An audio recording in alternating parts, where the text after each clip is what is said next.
Tonight we are talking about divination. This is part of the series we have been doing over the past 3 weeks now on demons, divination, and deception. And we've talked about the spiritual realm. We've talked about demons. We've talked about the origin of demons. We've talked about the strategies of demons. Tonight I'm shifting to the next phase of this, and we're going to talk about divination. Divination is kind of one of those big words, right? So we want to start out really by understanding what it means and what is in the scope of this concept of divination. So, divination, in essence, by definition, you ready? We going? Ready? Let's do this. Okay. Divination, by definition, is the practice of seeking knowledge of the unknown or the future by supernatural means. So it's looking to get into a spiritual, supernatural way of finding something more or finding powers that exist beyond the natural. Again, we started this out with the natural or the versus the supernatural layers of things that are around us right now, the earthly realm and the spiritual realm. But in the midst of this, we also said that we as humans, the human aspect of this, the natural aspect of this, has much more limitation than the spiritual. And so we are certainly mortal. Things that are in the spiritual realm continue on and are seemingly eternal, right? Even death is going to be an eternal thing for us. And so there are things in the spiritual realm that people desire to tap into to try and either gain power, position, authority, the ability to get what they want or do what they want, or to know things about the current time or the future. These are the large reasons why people get into this. So, divination describes that whole category of events and activities and efforts that people are engaged in. It's trying to get into the supernatural, the spirit realm, in order to gain something that is beyond what's in the natural. So, any attempt to interact in the supernatural is under this category. We're going to talk about several of them. It assumes, again, that you have a belief that there's something beyond just our natural senses. So you have to believe there's something out there, some kind of spiritual realm. Otherwise, you're not involved in this. If you're just saying, nah, don't believe in that. When I die, there's nothing left, whatever, that's not an issue for you. But there are people who truly believe. They may not believe in a God the way that we do or a specific eternal being, but they believe in the supernatural. So they're tying in the powers and forces, there's spirits, there's aspects, even of nature. People tie into this concept that beyond what we see, there are spirits, there are auras in nature that they want to tie into as well. So this involves a whole bunch of things. It involves the occult. It involves witchcraft, either black or white. Right? We'll talk about that more. Dark magic or white magic, or however you want to describe that. It involves true magic. We'll talk about the difference between magic and real magic and the mystics a little bit tonight. It talks about it involves interactions with the spirits or with the dead. Going to talk about that. Interaction with God or gods. All of these things are tied into the same concept of extending beyond what's the natural world and making connections into the supernatural world. Generally speaking, they're seeking some kind of powers or abilities that are available beyond the natural. And so all these terms of sorcerers and warlocks, witch doctors, all these terms that we talk about are tied into this. By the way, I realize prayerfully that I am exposing some things during this series. And these things are real. And so, as we talk about these things, I want you to understand, recognize that we're exposing some things that are realities that are in and around us, both in terms of the efforts of people to engage in it and the spirits which are responding to this. These things are true and real. They exist, at least from my perspective and my experience. And if I get a chance, I'll share some of those with you. So they're not to be taken lightly. And by sharing all this, even exposing it publicly, we're putting ourselves, in essence, perhaps in a bad way with some of these spirits, but that's okay because we're going to talk about that at the end as well. I'm not worried about that. I'm not afraid about that because we're covered. All right. So, but if you don't know about it, and you allow these things going on around you, then they can have an influence on you and a power on you that you're not aware of. So knowledge is king. Understanding what this is, what you're up against, is very important. And that's why we're sharing this with you. It's not sensationalism, but it is about helping us to understand some things, expose some things that we really need to be familiar with, especially as Christians, but even more so perhaps if you're not, right? As a Christian, you can be deceived by different spirits and things like that and confused if you're not covered. And we'll talk about this again at the near the end of this. If you're not covered, you are exposed and you are a much more viable target. Just a question as to whether you are a target of interest or not. We'll get to all that. We'll talk about a lot of stuff in terms of background tonight.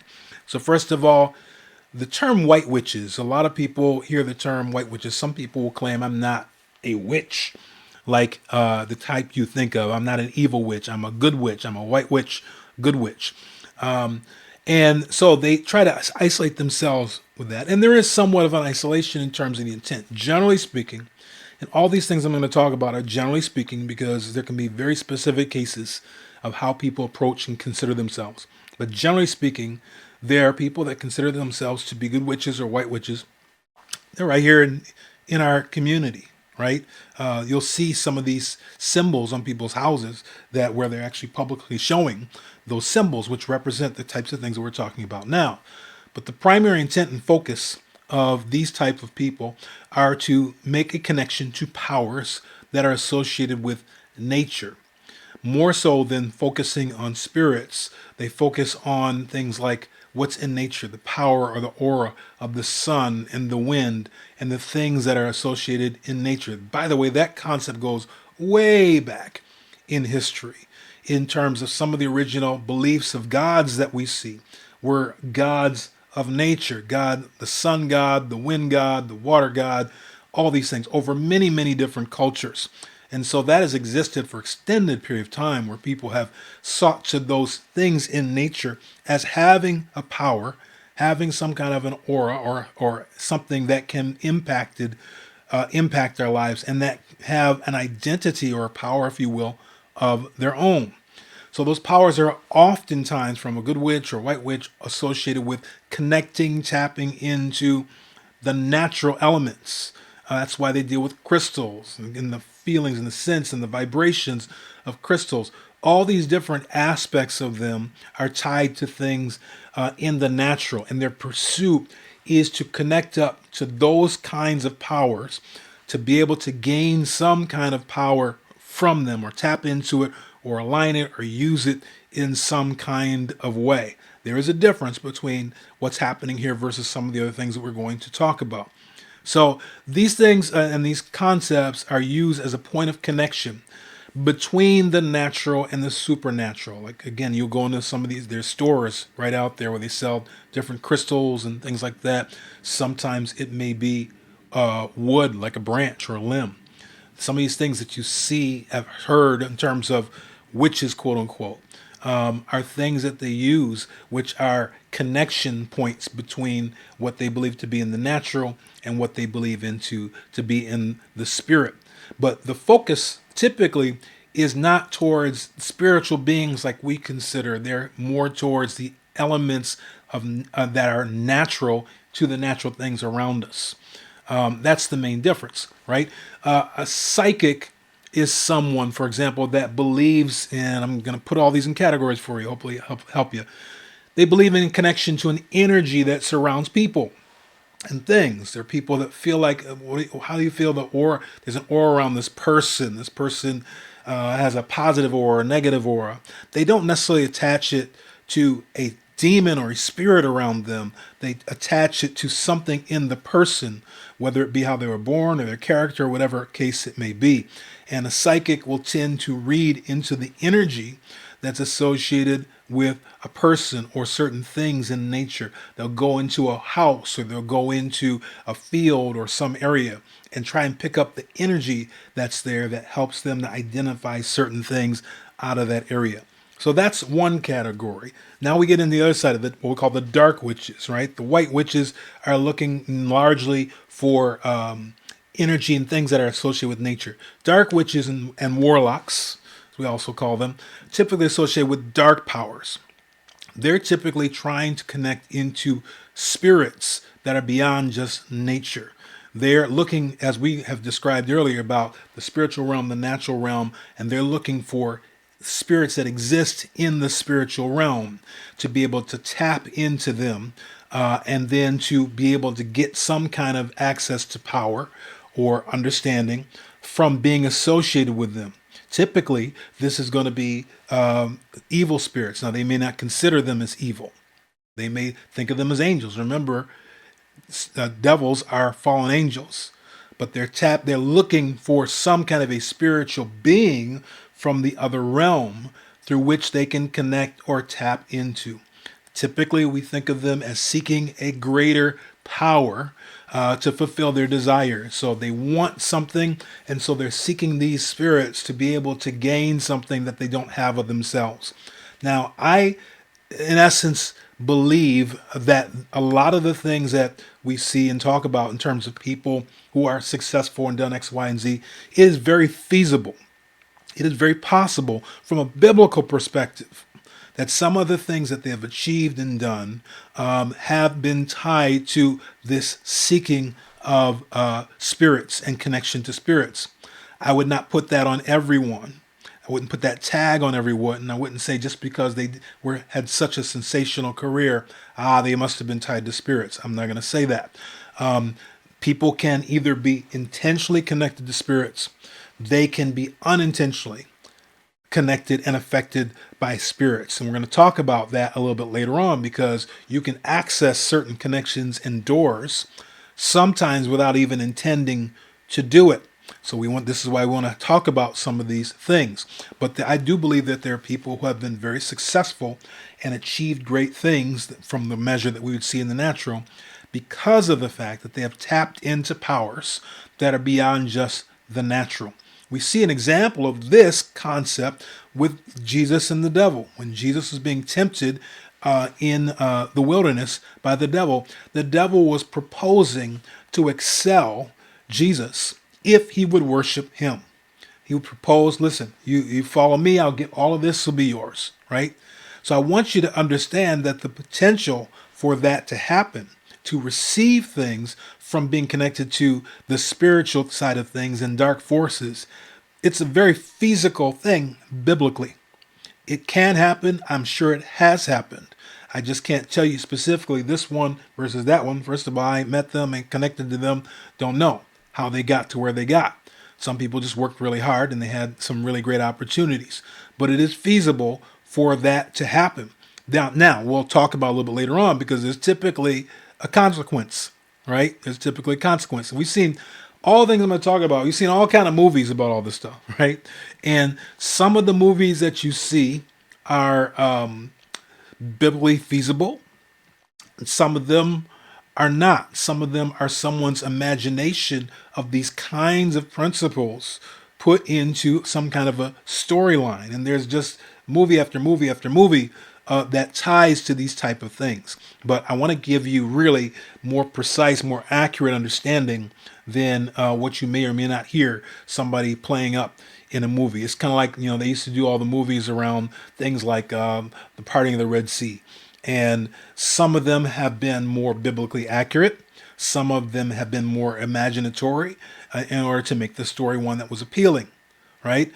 So sometimes they take the story and they embellish it a bit in order to try and get more attention to it. So you can't just assume everything by what you see in these movies, but many of them are tied to principles that are biblical principles. And I want to segregate out those things that are just all kind of things, all kind of movies about the end of the world.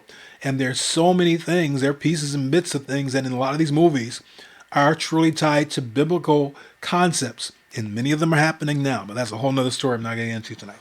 So let me keep going. So you've got these dark witches, you've got those that are seeking to gain power by being connected to spirits in the spiritual realm. Now this ties into words that you've heard like seances, Ouija boards, All these things are efforts to connect typically with other spirits. Not necessarily, you don't do a seance to connect to the powers of nature. You do it to connect to a spirit on the other side. Typically, seances are tied to try and connect to people, dead people. They're spirits, they're not demons, they're not these angels, but they're also in that realm, people who have died. I'm going to show you that in scripture, hopefully before the end of the night. So seances, Ouija boards, these things are typically associated with trying to connect to things that are on the other side in the spirit realm, oftentimes dead relatives. But you have to be careful about opening doors. I'm going to come back to that. Other things like palm reading, tarot cards. Now, these things are intended to contact spiritual powers to tell typically things about the future. People get a psychic reading, they get a palm reading, go to tarot cards, you go to these kind of people, the globe thing, I want to hear about my future, right? The way that happens is through connection to some kind of a spiritual being on the other side. Again, it's an opening of a door you have to be very conscious and careful of. Just messing around, playing around with psychics. We'll talk about this because a good portion of them are not necessarily true, but it doesn't mean they all aren't. And we'll come back to that. So all of these are potential doors. I'll really give you kind of this overview of all these different things because what I really want you to know is all of these are potential doors for spiritual forces that seek open opportunities to seduce people. This is the danger. This is what you need to understand. All these things that we describe, white witches, dark witches, seances, Ouijas, warlocks, all these different efforts, either to connect into the aura of nature or to connect into things that are on the other side in the spirit realm, are the danger of these things is to open up doors because you are now opening opportunity for a response. So opening a door to the spiritual realm is an invitation. And in doing so, it is also in terms of what we talked about biblically, it is a submission of authority. Remember, we were created to carry dominion and authority in the earth. When Adam and Eve submitted to the devil's concept, they submitted authority. So when you open the portal to try and receive something from the spiritual realm, you are opening a door and submitting authority and doing that. What does that do? That gives them the opportunity to not just come in, not just respond, but to begin to take control. So the key point of this, I want you to understand the difference. God only comes where he's invited, but demonic spirits come to take over. When you open up that door to a spiritual being from the other side, you are opening the opportunity for them to gain control. And you may think, no, I'm going to keep it under control. I have all these, again, movies and stuff. I'm going to say the right words and I'm going to control the demon. I'm going to control the spirit and it's going to be subject to me. That's not the way it works. You open the door, you are inviting them in. And you cannot control demons once you've invited them in. So some doors are open unaware, just because as a result of some things. Some doors by things you did, you didn't realize what you did, but what you did, you opened the door. And now you've got something in you, around you, on you, that's trying to get control of you. Some of the places you go are exposing yourselves to demons that then may become attracted to you for various reasons. We talked strategically, I think last week in the past, about demons are very strategic in what they do. And in particular, when they identify someone who has some kind of a potential use for God. The more potential you have for God, the more of an attractive target you become. Just like we talked about the chessboard and the different types of defenses that are on there for the king. Well, the more important you are from pawn, most people that aren't saved, they're just pawns. They can be used and misused, but they don't really leverage that much. But if you're a rook, or if you're a castle, or if you're the queen, if you're that close to God, you are a target and valuable target. And so if they can get the opportunity, they want to get you. So they set traps for you. But you can be in a place where you're in a space physically, physical space that is open to demonic spirits, and find yourself in trouble because they spot you. They know you're not the same as everybody else here. You're a light in the middle of all this darkness. And so why doesn't everybody else get all messed up? You get messed up because you are a target in the midst of there, and you have potential to have influence on those people in dark. So you're a target. It's strategic. So you have to be conscious of where you go, what you listen to, what you watch, what you allow into your house. All of these things are potential doors that you can open. Some things are not worth playing with. Some things are not worth watching, whether they're on television or in a movie theater. Some things, some parties are not worth going to. And parents, you have to, these days more than ever, watch your children in terms of where they're going. Not only are you exposing them, but you're exposing yourself with what they come back with. It's just like if they went somewhere and went to school and caught a disease and they bring it home. They catch COVID in school. Guess what? It's coming home, and now you got COVID in the house. It's the same concept. You have to guard. And it's so difficult these days. And I'm being honest with you, and I understand. It's so difficult because there are so many forces. You send your child to school. I don't care whether it's a secular school or Christian school these days. You send your child to school and they're out of your realm of control. They have the risk and danger of being in control. You send your kid to college. It's not just a matter of parties you got to worry about and beer drinking. You got to worry about the spirits that are going to be around them. So, by the way, when you're sending them out, when you're sending them to school, when you're sending them field trips, when you're sending them to college, you need to cover them in prayer, because the things that they're exposed to will not only impact them, they'll impact their minds. They can make them sick. They can make all of a sudden this personality has changed. What's happened? They're not the same person. And when they started going to school, started going whatever, because there are gates, there are doors you can open it, walk into, and now there's an exposure. So the number one thing I want you to remember out of all we're talking about tonight is to be alert to doors that open exposure to these demonic things. You don't want to mess with them. You don't want to play with them. Let me keep going. I got a few more things I want to get to tonight. So first of all, we talked about, I was going to mention the difference between magic and mystic. And tonight I'm largely giving you the playing field again. And we're going to probably continue this into next week. In fact, I'm sure we are. But the playing field, magic versus mystic, right? Modern magic, what you see in the shows, you go to Las Vegas, you go to a comedy, whatever show. Modern magic is based on sleight of hand, right? Making something appear different than it is in reality. It looks like they made something change or disappear. The reality of it is that they've manipulated something, right? And so it looks like it's something else, but and that really is not dangerous, right? Every magic show, somebody pulls a rabbit from a hat. Everything is not mystic, and it's not dangerous, because basically that's them getting you looking one way while they're doing something on the other side, right?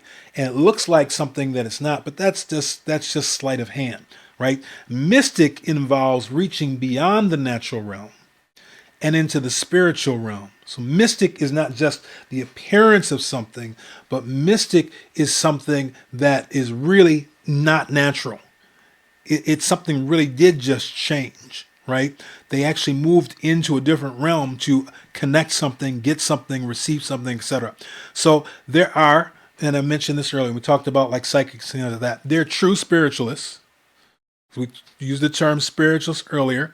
Spiritualists are the ones that are pursuing things in the spirit. We'll explain that more. But then there are also people who are pretend, right?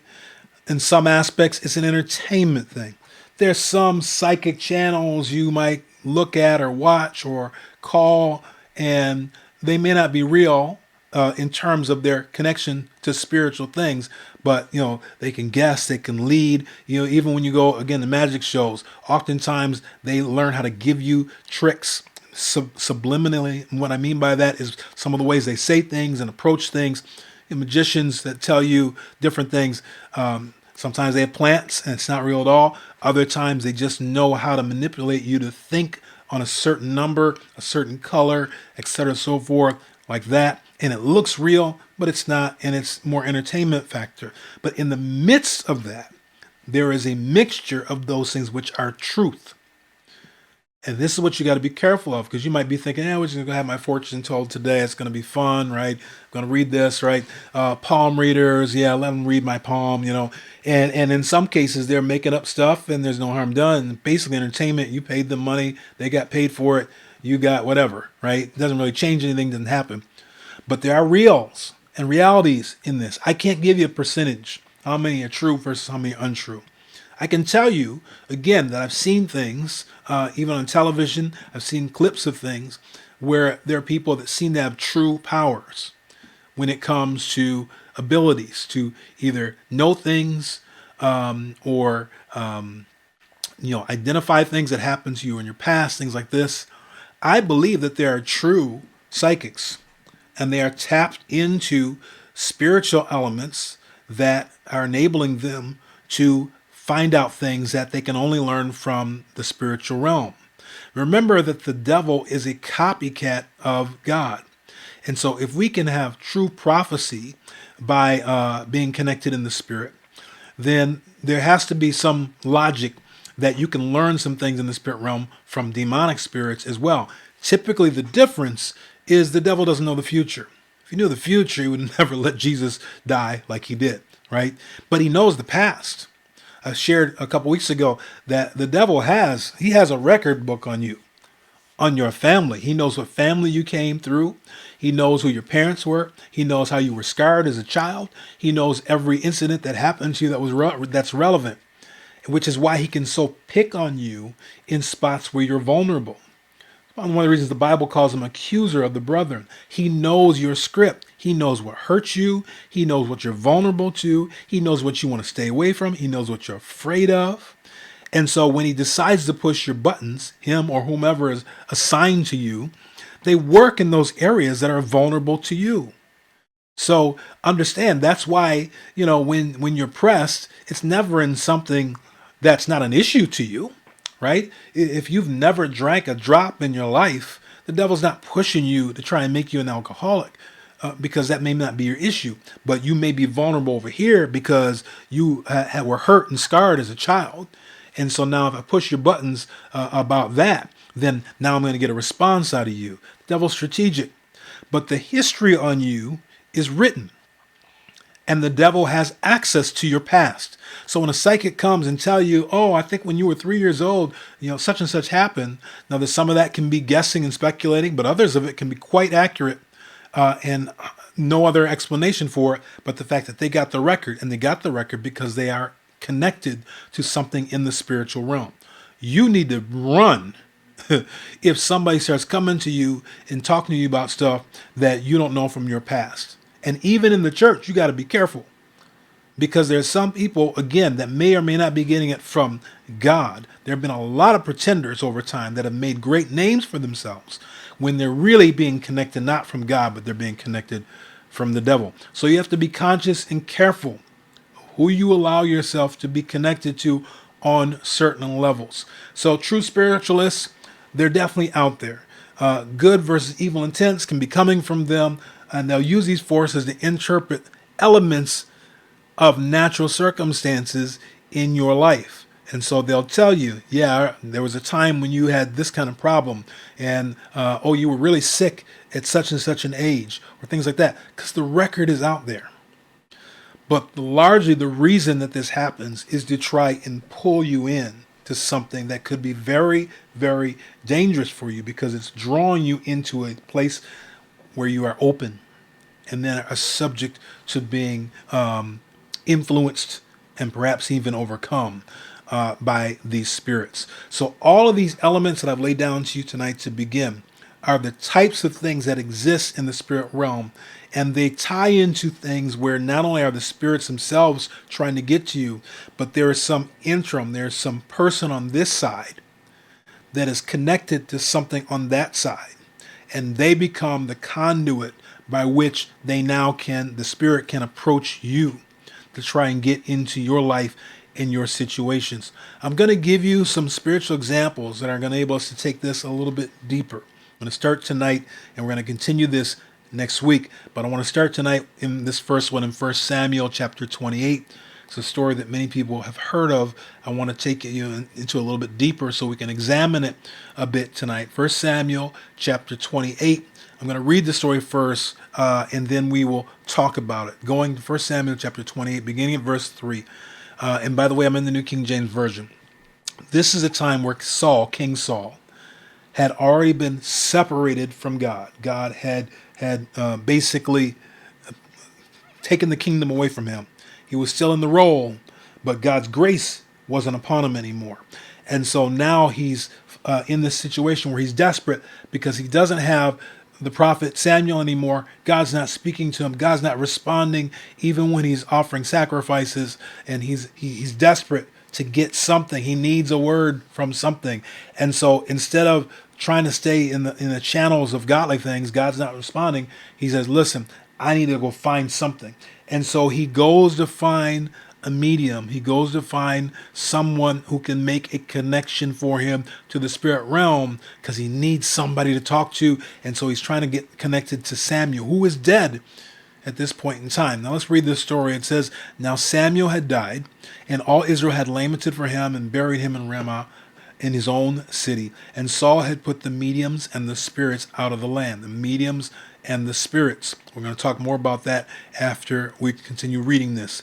It says, then the Philistines gathered together. They came and encamped at Shunem. So Saul gathered all Israel together, and they encamped at Gilboa. Remember, the Philistines are their arch enemies at this point. When Saul saw the army of the Philistines, he was afraid, and his heart trembled greatly. And when Saul inquired of the Lord did not answer him, either by dreams or by Urim or by prophets. God was not speaking to him. He said he had taken the kingdom away from him. So then Saul said to his servants, find me a woman who is a medium, that I may go to her and inquire of her. And his servant said to him, in fact, there is a woman who is a medium in Endor. So even though he had put them out, they still existed. We'll talk about this more in a minute. So Saul disguised himself, put on other clothes, and he went and 2 men with him, and they came to the woman by night, and he said, please conduct a seance for me, and bring up for me the one I shall name you. Now, I want you to gather from this, okay, the reality of this happening. Let's keep reading. Verse 9. It says, then the woman said to him, look, you know what Saul has done. This is why Saul had dressed himself in a way where he couldn't be recognized, because Saul, how he cut off the mediums and the spirits from the land. Then why do you lay a snare for my life to cause me to die? And Saul swore to her by the Lord, saying, as the Lord lives, no punishment shall come upon you for this thing. I guess he could make that promise, since he's the one. Then the woman said, whom shall I bring up for you? Now, this is where we get into it. Whom shall I bring up for you? And he said, bring up Samuel for me. He's asking this woman, this medium, this interim person in between, to call on the spirit of Samuel to come back. When the woman saw Samuel, she cried with a loud voice. Now, she didn't know who she was actually reaching to. But as soon as he said that, there's a response in the spirit. And she sees, oh, wow, this is Samuel, and recognizes him. So many things we can get out of this. And she cried with a loud voice. And the woman spoke to Saul, saying, why have you deceived me? For you are Saul. And the king said to her, do not be afraid. What did you see? She sees him. Saul doesn't see him, but she sees in the spirit Samuel. And the woman said to Saul, I saw a spirit ascending out of the earth. And he said to her, what is this form? And she said, an old man is coming up, and he is covered with a mantle. And Saul perceived that it was Samuel, and he stopped with his face to the ground and bowed down. And now Samuel said to Saul, why have you disturbed me by bringing me up? We're going to stop there. Why have you disturbed me by bringing me up? So there's a lot to dig into in this passage. There's a lot for us to absorb out of what we see here. Now, First of all, we are going by the assumption that we believe this is the biblical word of God. It's true. This is a true account of what happened. And so, based on that assumption, we can come to some conclusions about some things, about the reality of this concept of connecting into the spirit realm and spirits and the things that are associated with that. So, first of all, let's start with this. It described them in verse 3. That says Saul had put out the mediums and the spiritists, the mediums and the spiritists. Now, in the King James, it describes them as spirits and wizards, and other different versions call them psychics. All of these terms tie to a very common set of people: spiritist mediums. So, and also the word familiar spirit, which comes up in the King James Version. Let's start with that one. The familiar spirit is a spirit guide. A familiar spirit is a spirit on the other side that works in essence as a connection between this person, the medium, and the spirit realm. The reason the medium has the ability to make connection into the spirit realm is because they have a familiar spirit that they have been connected to. Now, the question, as you look at this, especially over other areas as well, is who is controlling whom here? Is the medium really controlling the spirit, or is the spirit controlling the medium?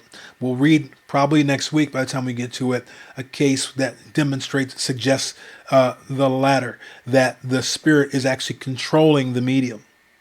And so now she is being used by the medium to make these connections. And so the first thing we see is this connection. Now, other terms that we talked about here, spiritist. A spiritist is someone who pursues connection in the spirit realm. I'm giving you a whole lot. I hope you're going to watch this again, write it down. Remember, this will be on YouTube as of tomorrow. A spiritist is someone who pursues connection in the or with the spirit realm. So anybody on this side trying to make connection on that side, by definition, is a spiritist. A medium is someone who makes connections with people who are dead, right? Slight difference. Spiritist doesn't care whether it's a spirit, a demonic spirit, angelic spirit,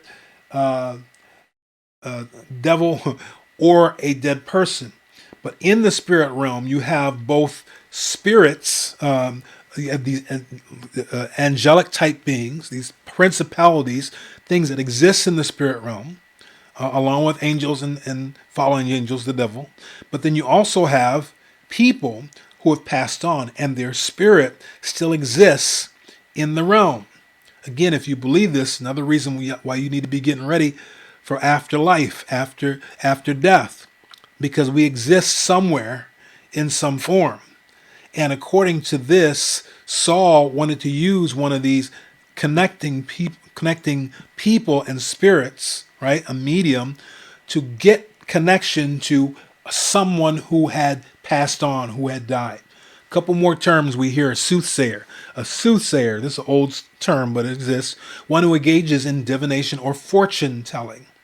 So when you talk about palm readers, psychics, tarot cards, etc., from the biblical term, if you find this word in King James, it's soothsayer.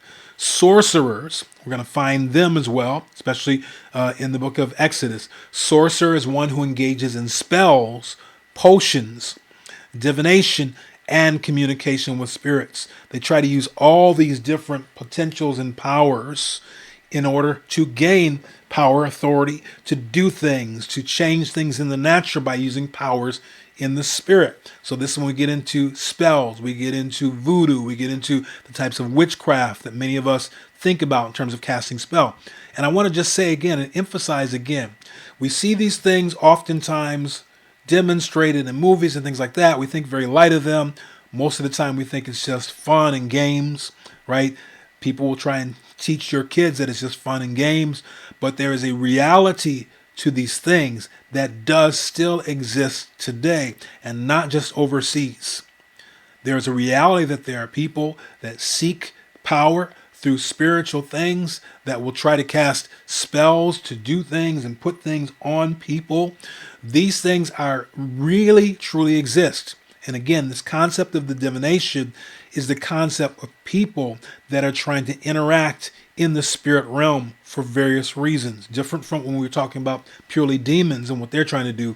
These are people that are trying to find some power, some benefit of connecting into the spirit realm. Now let's go back to this story. So in the story, beginning of verse 11, we see now Saul saying he's found a medium, and he's asked the woman to bring up someone for me, bring up a spirit, the spirit of a person who had existed. She's a medium. This is what she does. Through a familiar spirit, she connects with people who have gone the other side. So when again you hear that these things happen just in the movies and things like that, this exists according to what we see here in the scripture. So he calls for her to bring back Samuel. She doesn't even realize it, but when that's released, she doesn't have the power to stop it, because the familiar spirit now has been given authorization to go and make this connection.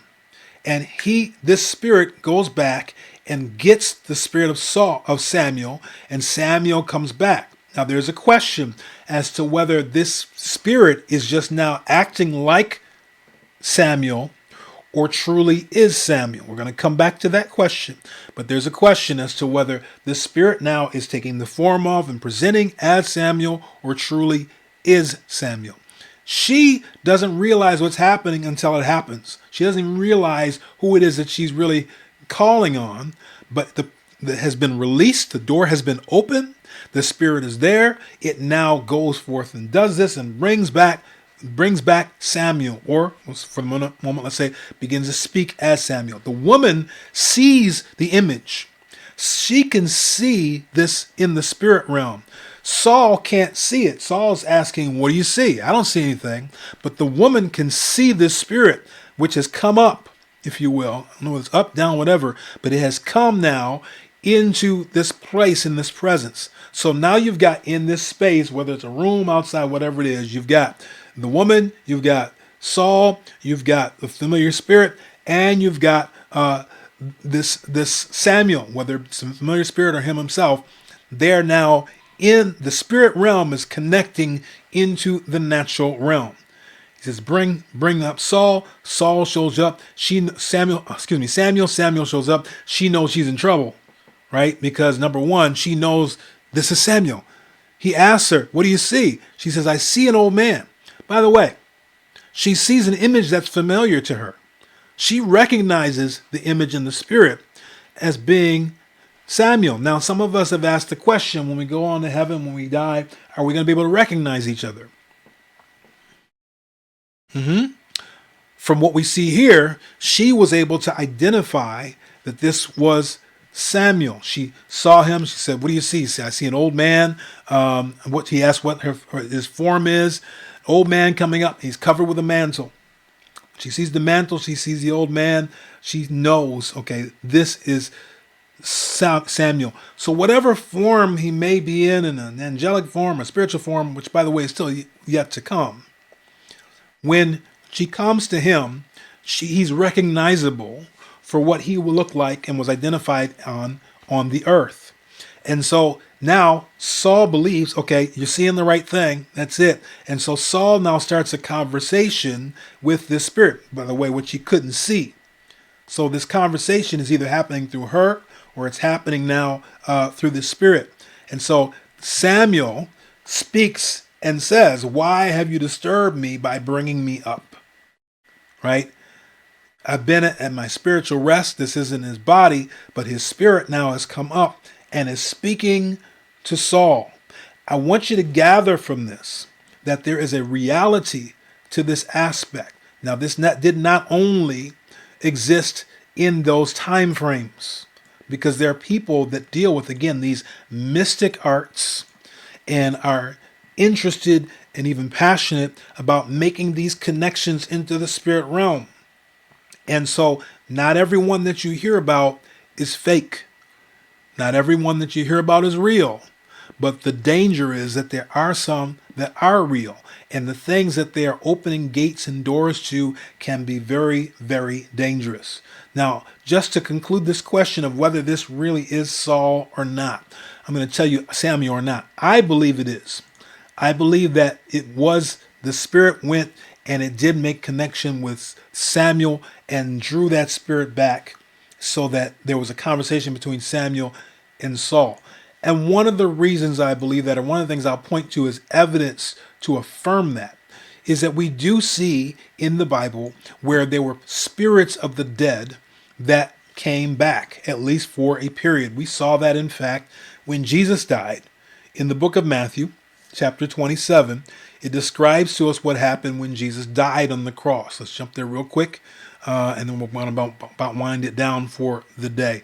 But it says, then behold, the veil of the temple. This is Matthew 27:51. Then behold, the veil of the temple was torn in two from top to bottom, and the earth quaked, and the rocks were split, and the graves were opened, and many bodies of the saints who had fallen asleep were raised. Stop! Many bodies of the saints who had fallen asleep were raised, and coming out of the graves after his resurrection, right? Not the physical bodies, but they began to come up and they began to walk around, right? Maybe it was the physical bodies, I don't know. And graves after his resurrection, and they went into the holy city and appeared to many. Of course, this was the physical bodies. These people returned from the dead, and they appeared for a time. Just like Jesus, after he died, came back for a time, and then he went away. I believe this was probably a very relatively short time. But it implies the fact that, yes, it is possible for people to return from the dead. This was a very specific and unusual case.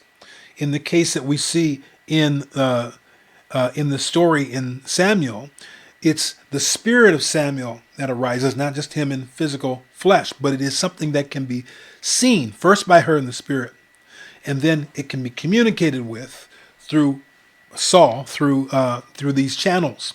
So I want you to understand, I'm going to leave you tonight at this aspect of understanding of the reality of some of these things. These are things that do exist. There's a lot of copycats, a lot of entertainers, a lot of fake stuff, but there is reality. And I want you to understand, you have to be conscious and careful, because there are doors that are opened that if you're exposed to and you don't realize what you're involved in, can cause something to you to be connected to something you don't want to be connected to, and then have to deal with it. And I've got several stories to share on these kinds of things. They are realities. I'm going to tell you that right now.